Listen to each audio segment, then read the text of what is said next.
संसद की सुरक्षा में सेंध लगाने वाला मास्टरमाइंड ललित का कनेक्शन बिहार से जुड़ा है। पिता पूजा पाठ यानी पुजारी का काम करते हैं तो भाई बिजली मिस्त्री है। वही ललित दिल्ली में है। परिवार के लोगों का जब ललित का वीडियो और फोटो जारी किया गया तो किसी को यकीन नहीं हुआ कि बिहार का ललित ऐसा भी काम कर सकता है। पूरा परिवार के साथ साथ गांव सकते में है। हर कोई हैरान है कि ललित इतना बड़ा मास्टरमाइंड कैसे बन गया। आखिर ललित ने ऐसा क्यों किया, ये परिवार के साथ साथ गांव वाले भी पूछ रहे हैं। दरअसल संसद में जिस तरीके से घुसपैठ की गई, संसद की सुरक्षा में सेंध लगाया गया, उसके जो आरोपी हैं जो पकड़े गए, उन्होंने जिस नाम का खुलासा किया वो ललित झा था। और ललित झा के बारे में जब जांच शुरू हुई तो पता चला कि वो बिहार से जुड़ा हुआ है, यानी वो बिहार का रहने वाला है। उसके गांव में बिहार पुलिस गई, छानबीन कर रही है। एक एक जो जानकारी निकल के सामने आ रहा है, उसके बाद पूरे बिहार के लोग भी हैरान हैं कि आखिर एक बिहारी को ऐसे कौन सी जरूरत आन पड़ी कि उसने संसद में सेंध लगाने की साजिश रच डाली। शुक्रवार को दरभंगा पुलिस ललित झा के पैतृक के घर पहुंची। घर में उसके पिता देवेंद्र झा और परिवार के कुछ और लोग मौजूद थे। शुक्रवार को दरभंगा पुलिस ललित झा के पैतृक के घर पहुंची। घर में उसके पिता देवानंद झा और परिवार के कुछ और लोग मौजूद थे। पुलिस ने ललित झा के पिता के साथ साथ गांव के लोगों से भी बातचीत की। जो जानकारी मिला उसके बाद दरभंगा के एसएसपी को पूरी जानकारी दे दी गई।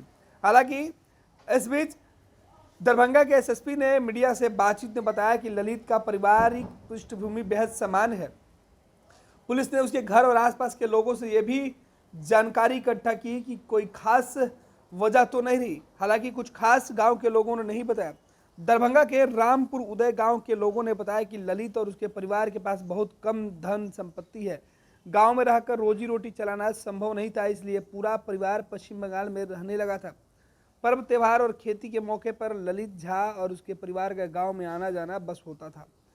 ललित झा के पिता देवानंद झा पंडित हैं और बंगाल में ही पूजा पाठ कर अपना परिवार और जीविका चलाते हैं। ललित झा का छोटा भाई बंगाल में ही बिजली मिस्त्री का काम करता है और एक भाई कपड़े की दुकान में काम करता है। मीडिया के लोग जब ललित झा के घर पहुंचे तो उसके पिता देवानंद झा वहां मौजूद थे। देवानंद झा ने अपने बेटे ललित झा के कारनामे से हैरानी दिखाई। उन्होंने कहा कि उनका परिवार पिछले 10 दिसंबर से खेती बाड़ी करने गांव आया है। गांव में थोड़ी बहुत जमीन है। धान की कटनी के कारण यहाँ पर आए हुए थे। पहले से यह तय था कि ललित भी गांव आएगा, लेकिन जिस दिन गांव आना था उसी दिन ललित झा बिना किसी को जानकारी दिए अचानक दिल्ली चला गया। देवानंद झा ने कहा कि उन्हें ललित झा के संसद मामले में शामिल होने की जानकारी अखबार और टीवी से मिली। ललित झा के पिता का कहना है कि परिवार गरीबी से जूझता रहा। ललित ने जब इंटर की पढ़ाई पूरी कर ली तो उसे मेडिकल की तैयारी करने के लिए कहा गया, लेकिन गरीबी के कारण वह कोचिंग और आगे की पढ़ाई नहीं कर सका। उसके बाद वह बच्चों को ट्यूशन पढ़ाने लगा।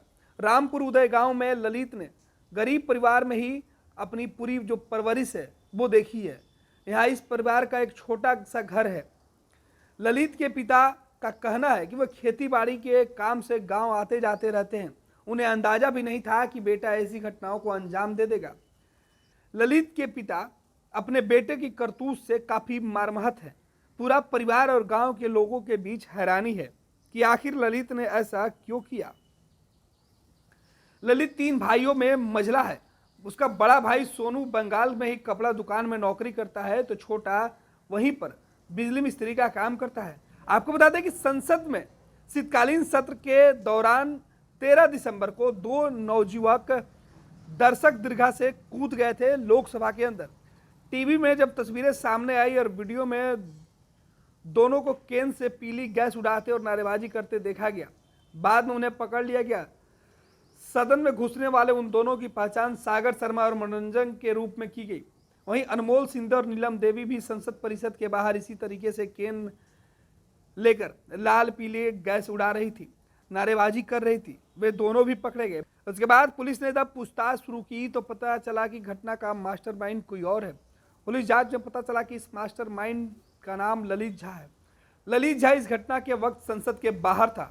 वह बाद में वहां से निकल गया। हालांकि उसे भी पुलिस ने गिरफ्तार कर लिया। ललित ने इस घटना को अंजाम देने के लिए संसद के भीतर और बाहर जिन 4 लोगों को भेजा था, उनके मोबाइल फोन अपने पास रखे थे। वो चारों फोन लेकर फरार हो गया था और जब वो पुलिस के हाथे चढ़ा तो मोबाइल फोन गायब थे, क्योंकि उसने मोबाइल को फेंक दिया था। पुलिस को शक है कि ललित झा ने पूरी प्लानिंग के तहत इस घटना को अंजाम दिया। वह एक एनजीओ के लिए काम करता था। उस एनजीओ की भूमिका संदिग्ध है। पुलिस ने ललित झा को अदालत में पेश कर 7 दिनों की रिमांड लेकर पूछताछ शुरू कर दी है। इधर परिवार के लोग ललित के कारनामों से हैरान और परेशान दिख रहे हैं।